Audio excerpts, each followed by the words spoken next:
Active cases हैं, इनमें 15,000 home isolation में अपना इलाज करा रहे हैं।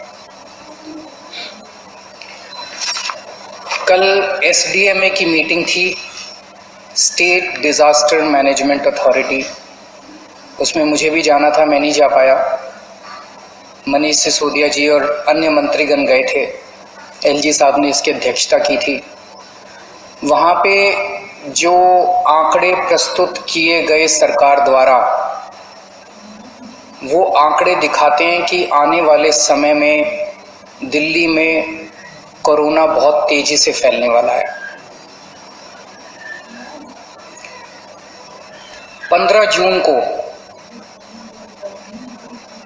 उम्मीद है कि 44,000 केस हो जाएंगे, जो आज 31,000 केस हैं। ऐसा अनुमान है कि 15 जून तक 44,000 केस हो जाएंगे। 30 जून तक 1 लाख केस हो जाएंगे। 15 जुलाई तक 2.25 लाख केस हो जाएंगे और 31 जुलाई तक लगभग 5,32,000 केस हो जाएंगे दिल्ली में टोटल। और इसको देखते हुए 15 जून तक हमें 6,681 बेड्स की ज़रूरत पड़ेगी। 30 जून तक 15,000 बेड्स की ज़रूरत पड़ेगी। 15 जुलाई तक 33,000 बेड्स की ज़रूरत पड़ेगी। 31 जुलाई तक 80,000 बेड्स की ज़रूरत पड़ेगी। तो चुनौती बहुत बड़ी है। इसमें सबसे पहले तो अपने को ये करना है कि अपने आप को, हमें सबको कोरोना से बचाना है। इसे अब जन आंदोलन बनाना है। 3 बातों को, हमें मास्क पहन के घर से निकलना है, हमें बार बार हाथ धोने हैं, सैनिटाइज करने हैं और सोशल डिस्टेंसिंग करनी है। अभी तक हम कहते थे कि हमें करना है, अब हमें ये भी करना है कि अगर कोई नहीं कर रहा तो उनसे हाथ जोड़ के विनती करनी है कि भाई साहब आप भी कर लीजिए, आपकी सेहत के लिए भी अच्छा है, दूसरों की सेहत के लिए भी अच्छा है। क्योंकि अगर कोई और नहीं कर रहा तो उसकी वजह से दूसरों को फैल सकता है, उसकी वजह से कोरोना दूसरों को हो सकता है। तो इसे अब जन आंदोलन अपने को बनाना है, सबको खुद भी करना है और दूसरों से भी करवाना है। जैसे ऑड इवन में हमने जन आंदोलन किया था ना, ऑड इवन में हम भी करते थे और अगर कोई फॉलो नहीं कर रहा तो गाड़ी रोक के शीशा नीचे करके उसको कहते थे कि भाई साहब घर चले जाओ, आपका व्हीकल आज ऑड है या इवन है, ये ठीक नहीं है। ऐसे इसको भी अपने आप को जन आंदोलन बनाना है। अपने को अपने स्वास्थ्य के लिए ये ज़रूरी है, जितना इसको फॉलो करेंगे उतना चांसेस कम हैं कि आपको कोरोना होगा। दिल्ली की कैबिनेट ने निर्णय लिया था कि कोरोना के दौरान दिल्ली सरकार के अस्पतालों में दिल्ली में रहने वाले लोगों का इलाज हो, क्योंकि जैसे मैंने अभी आपके सामने बताया कि आने वाले समय में बेड्स की बहुत ज़रूरत पड़ेगी। सोमवार को केंद्र सरकार ने दिल्ली की कैबिनेट के उस निर्णय को पलट दिया और केंद्र सरकार ने, एलजी साहब ने आदेश जारी किया है कि दिल्ली के हर अस्पताल में सबका इलाज किया जाएगा। मैं देख रहा था टीवी पे कुछ लोग कह रहे थे कि केंद्र सरकार दिल्ली की कैबिनेट के फैसले को पलट नहीं सकती।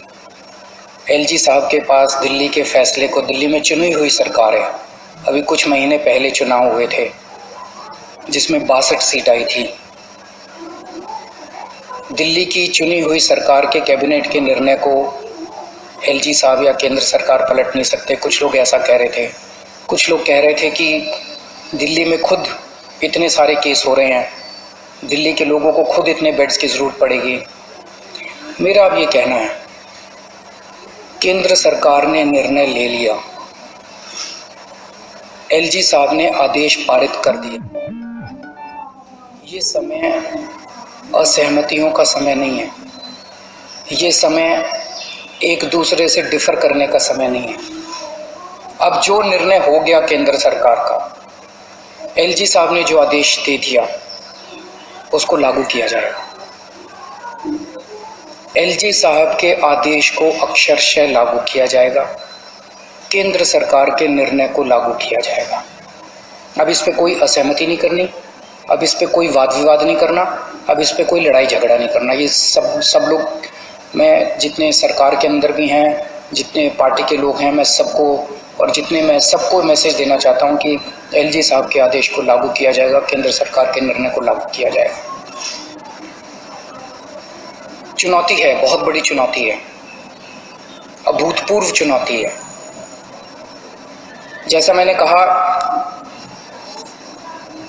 15 जुलाई को दिल्ली में 33,000 बेड्स की जरूरत पड़ेगी दिल्ली वालों के लिए। 31 जुलाई को 80,000 बेड्स की जरूरत पड़ेगी। बाहर से कितने लोगों के आने की उम्मीद है? मोटे मोटे तौर पे देखें तो दिल्ली के अस्पतालों में जब कोरोना नहीं था, नॉर्मल टाइम में दिल्ली के अस्पतालों में 50% लोग दिल्ली के बाहर से आके इलाज कराते हैं। तो अगर वो अभी माना जाए तो जितने बेड्स हमें दिल्ली के लोगों के लिए चाहिए, उतने ही बेड हमें दिल्ली से बाहर से आने वाले मरीजों के लिए, हमारे भाई बहनों के लिए चाहिए होंगे। तो 15 जुलाई को दिल्ली के वालों के लिए 33,000 बेड चाहिए, तो सारे मिला के बाहर वाले भी अगर मिलाएंगे तो 65,000 बेड्स की जरूरत पड़ेगी।